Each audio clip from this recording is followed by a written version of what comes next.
안녕하십니까. VSEA 회장 이여구입니다. VSEA 좌우회장을 비롯한 모든 회원의 건강과 행운을 기원합니다. 2020년 VSEA 당당 컨퍼런스도 축하드립니다. 코비드19로 모두 어려움을 겪고 있습니다.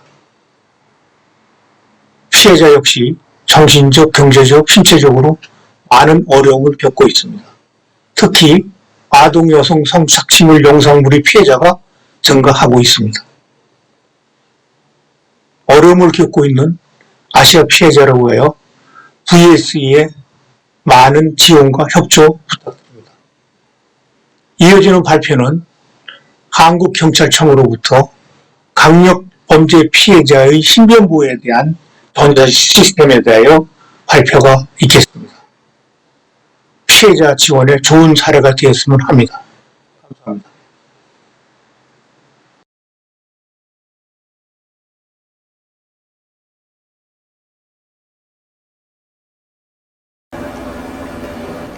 Good afternoon. I'm Senior Inspector Oh Yong-seo. I coordinate victim protection policies at the Victim Protection Division in the Korean National Police Agency. Today, it is with honor to introduce to you our victim protection policy. Among them, I will be talking specifically about the employment of the smartwatch technology for victims' personal safety. All images of victim protection smartwatch in this presentation is a formal version of it. Please understand that we cannot expose current version due to security concerns. Often, in cases of domestic violence, date violence, and sex crime, victims are acquainted to their offenders prior to the offense or are known to the offenders by other means. Consequently, victims fear reprisals from offenders even after reporting their case to the police. In order to bring relief, an ideal victim protection policy would provide 24-hour protection.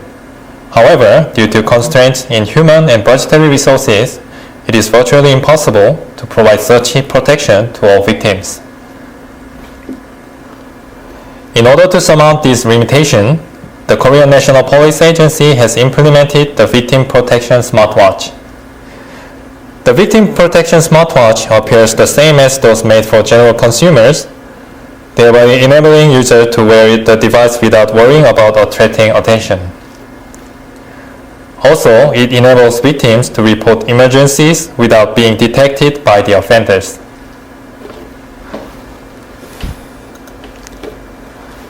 Smartwatches are provided to the victims with high risk of reprisals from their offenders in domestic violence, date violence, and sex crime.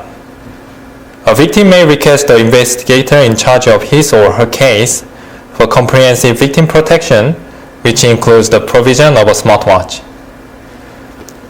In 2020, the Korean National Police Agency provided protection for 11,343 victims. Among them, 5,303 victims, which is 47% of all cases that year, were issued smartwatches. About 1,800 sex crime victims were issued a smartwatch, which is the highest among the crime types. This figure is followed by 999 domestic violence victims and 934 blackmail victims. By sex, 90% of all victims were female.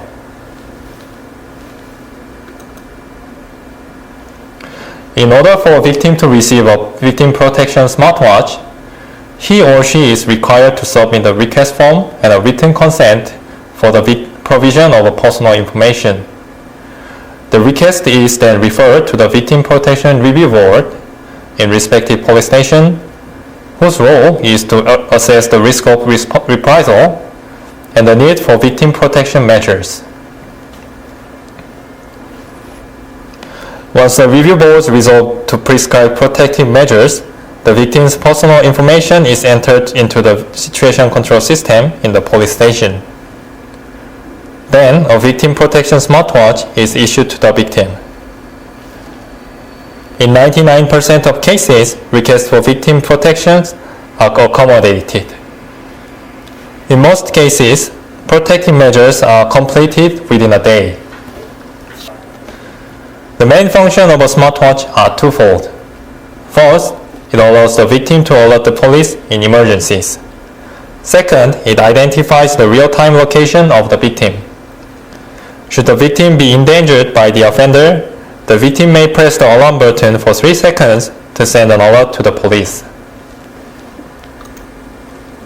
Then, an alert will appear in the situation control system at the police station, along with other related victim information. The system tracks the victim's real-time location and his or her movement. The case investigator is also kept in the loop using the smartphone application, which sends an alert and victim location in emergencies. The victim location is derived from the most readily available and accurate data selected among GPS, Wi-Fi, and cell tower information. Wi-Fi access data is the most frequently used data, which can be verified within about 5 seconds with a distant error margin of 20 meters. Once the police receives an alert from a victim, the duty officer in the situation control room can also call the victim on his or her smartwatch. Should the duty officer determine that the victim is unable to answer his or her phone due to offender presence, the duty officer can force a phone call connection in order to check for any audio leads on the victim's status. To any emergency from a victim, we attach highest emergency response priority, or code 0, which requires our first response elements to make presence on the scene within 5 minutes. In 2020, the police made 995 on-scene presence as a result of victim protection alerts. In 86 of those instances, offenders were apprehended on the scene. In May 2020, one such instance arose while placing a victim under protection from an ex-lover who illegally filming raping the victim. The offender banged on the door of the victim's residence, threatening to kill the victim. The victim activated the alert function of the smartwatch, followed by a police response in 5 minutes and the apprehension of the offender. In June 2020, a domestic violence offender who threatened his wife to kill her while he was intoxicated with drugs was captured after a rapid police response which took 3 minutes. Victim protection lasts for about 2 to 3 months and can be extended upon victim's request.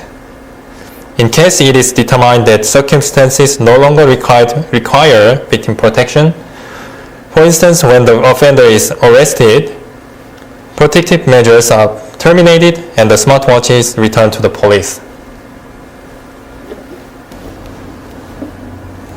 Given the increase in public interest in Korea, the demand for victim protection is rapidly growing. As a result, the Korean National Police plans to increase its inventory of smartwatches from 2,300 in 2020 to 3,000 by 2021. This concludes my presentation on Victim Protection Smartwatch. For any inquiries, please send me an email at the address shown on the screen. I will be sure to provide you with detailed reply. Thank you for listening.